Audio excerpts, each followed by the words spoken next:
I'm a commercial makeup artist. I've been doing makeup artistry for 12 years now, and I come from a fine arts background. That's kind of what got me into the industry, as far as wanting to paint things and make them pretty and make them look better. So you started off doing painting on canvas?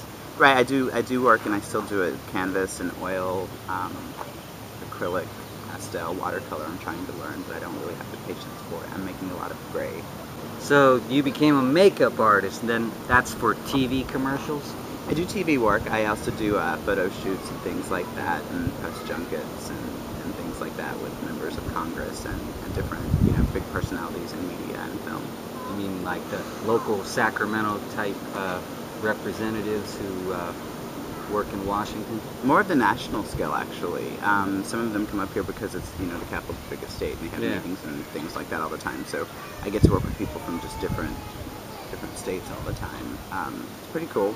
It's pretty cool. It can be pretty tense, but it's fun. Well, that must be kind of a high level for them to choose you, right? I mean, that's you've been doing it to where you really are a pro, right? I like to think so. I think there's always room for an artist, particularly someone who believes that their work is a craft, to grow and hone it and to adapt and adjust and everything. But no, I'm really fortunate. A lot of it's being lucky and being available when phone rings and things like that, and then trying to make a good impression once you get in there. But yeah, it's going well.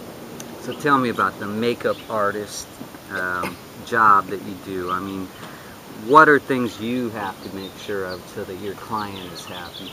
Well, everybody, it's really cool because some projects are really out there and they're very fashion driven and couture driven, and you can go crazy and it's as wild as you can imagine, while the other ones that are more, tame or commercially driven, it's a lot more sedate and normal, and you work really hard to make people look good at the same time making them look like they're not wearing any makeup at all. So it's being able to flex that skill and everything, and at the same time being able to expect the unexpected. If an artist is on set and they need assistance with something, or if maybe the talent's not filling the project that they're on, being able to kind of calm them down and make them feel reassured, especially if it's a female and she's thinking she's looking bad that day. You know what I mean? Mm-hmm. And sometimes the director will turn on a dime and you have to change a look really quickly and hope to God that you have everything in your kit that you need to do that, so that you're not holding up a production, because it gets really expensive. Sure. Yeah, and I never want to be, and for the longest time in my career, early years, I would have these nightmares that the director would need something. He needed it immediately. And I didn't have it, or I couldn't accomplish it, and I'm holding up an entire crew of people, and they're looking at me like, what the hell are you doing? And it's costing more money, and the actors are getting irritated. It's never happened. Oh, good. No, it's never happened, but that was something that always terrified me. I'd wake up sweating, just terrified. To what degree do you have to correct the limitations of photography and videography? Medium degree. Obviously, the person who's doing the directing and who's doing the photography, they literally run their set. It's their deal. My obligation and my focus as the makeup artist, stylist, whether I'm doing hair, wardrobe, or anything, is to give them as little time in Photoshop or post work as possible. I want everything to look as solid as it can, so that they're not making corrections, because they're bigger issues that they have to face oftentimes when they're, at home going through the edits and everything.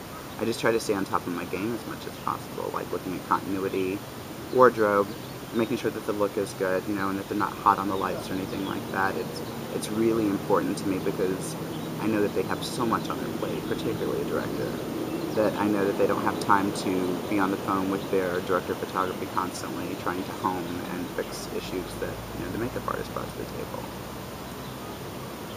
As a makeup artist, then, do you do other things besides makeup, or do you just really have to know about the makeup? Makeup and hair. I had never really done hair until I came to the West Coast 6 years ago, and I never wanted to do it. It wasn't my thing. I liked doing, the makeup and call it a day. But out here, you kind of have to be a jack of all trades, and that you have to be able to style the client appropriately for whatever the product is that they're endorsing at the time, or the shoot calls for. You also have to be able to do hair and do makeup, so you have to be able to really develop those skills and work with it and just kind of jump in and do everything. And while I didn't like doing it initially, I've really kind of gotten into it because it broadens that scope of the appearance and I get to manipulate it, you know what I mean? And it's easier to get booked if you can do all of them rather than just being a makeup artist, because they need someone who can do all those things.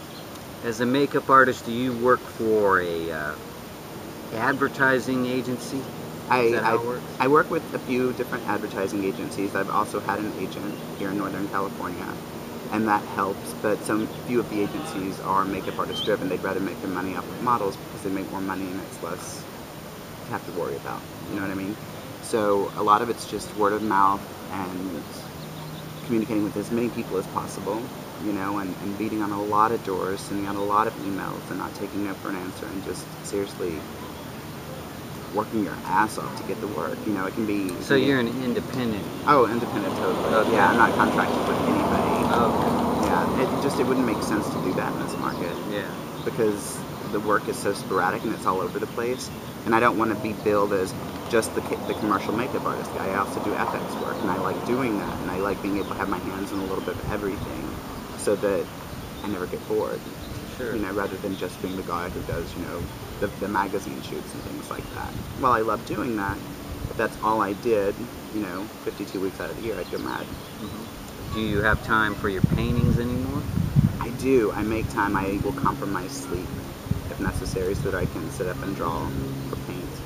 I don't sleep well anyway, so at the end of my shoot, depending upon how long they take, you know, some of them are 18 hours, so I'm obviously not going to go home and paint or draw after that, but if it's, you know, local and I didn't have to travel that much and I make it home in a reasonable time, I try to, you know, a few nights a week work on that. It's important. I think that's what got me here. It's my outlet. It helps, you know, it makes me a better makeup artist given that I'm working with that level of artistry, and so I can't get rid of one for the other. Great. Nice talking with you, Richard. Thanks for your time.